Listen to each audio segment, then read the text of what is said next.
सभी को जय मसीह की। प्रियो, आज हम देखेंगे मरकुस रचित सुसमाचार का 4 अध्याय का 30 वचन। फिर उसने कहा, हम परमेश्वर के राज्य की उपमा किससे दें और किस दृष्टांत से उसका वर्णन करें। वह राई के दाने के समान है। जब भूमि में बोया जाता है तो भूमि के सब बीजों से छोटा होता है, परंतु जब बोया गया तो उगकर सब साग पात से बड़ा हो जाता है और उसकी ऐसी बड़ी डालियां निकलती हैं कि आकाश के पक्षी उसकी छाया में बसेरा कर सकते हैं। वह उन्हें इस प्रकार के बहुत से दृष्टांत देकर उनकी समझ के अनुसार वचन सुनाता था और बिना दृष्टांत कहे वह उनसे कुछ भी नहीं कहता था, परंतु एकांत में वह अपने निज चेलों को सब बातों का अर्थ बताता था।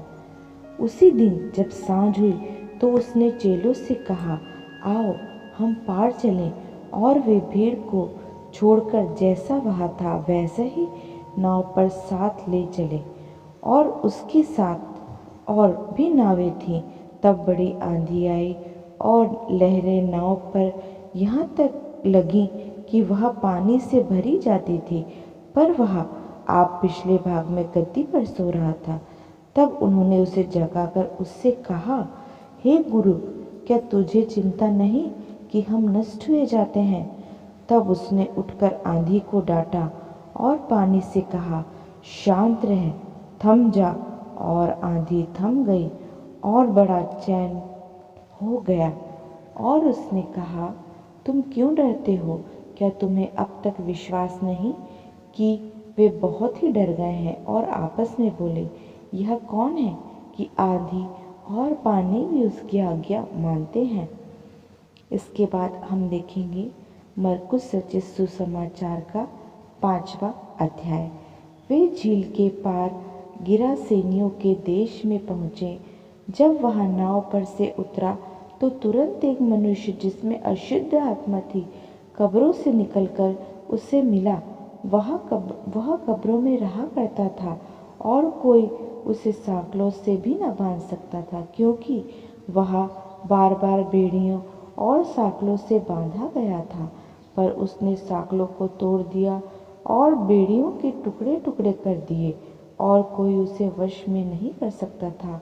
वह लगातार रात दिन कब्रों और पहाड़ों में चिल्लाता और अपने पत्थरों से घायल करता अपने आप को।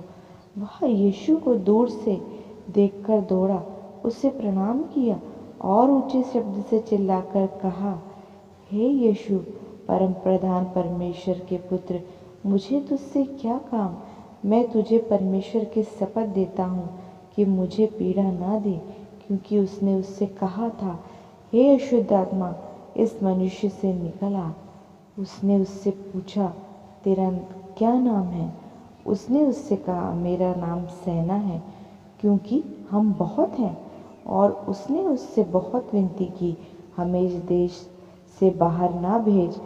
वहाँ पहाड़ पर सूअरों का एक झुंड चर रहा था। उन्होंने उससे विनती करके कहा, हमें उन सूअरों में भेज दे कि हम उनके भीतर जाएं। अतः उसने उन्हें आज्ञा दी और अशुद्ध आत्मा निकलकर सूअरों के भीतर बैठ गई और झुंड को, जो 2000 का था, कड़ाहे पर झपटकर झील में जा पड़ा और डूब मरा। उनके चरवाहों ने भागकर नगर और गांव में समाचार सुनाया और जो हुआ था लोग उसे देखने आए। यीशु के पास आकर वे उसको, जिसमें दुष्ट आत्मा थी, अर्थात जिसमें सेना समाई थी, कपड़े पहने और सतेज बैठे देखकर डर गए। देखने वालों ने उसका, जिसमें दुष्ट आत्माएं थी, और सूअरों का पूरा हाल उनको कह सुनाया। तब वे उससे विनती करके कहने लगे कि हमारी सीमा से चला जा। जब वह नाव पर चढ़ने लगा तो वहाँ, जिसमें पहले दुष्ट आत्मा थी, उससे विनती करने लगा, मुझे अपने साथ रहने दे। परंतु उसने उसे आज्ञा दी और उससे कहा, अपने घर जाकर अपने लोगों को बता कि तुझ पर दया करके प्रभु ने तेरे लिए कैसे बड़े काम किए। वहाँ जाकर दिखा पुलिस में इस बात का प्रचार करने लगा कि यीशु ने मेरे लिए कैसे बड़े काम किए और सब लोग अचंभा करते थे। इन्हीं वचनों के द्वारा प्रभु हमको बहुतायत की आशीष दे। सभी प्रिय भाई बहनों को जय मसीह की। जय मसीह की।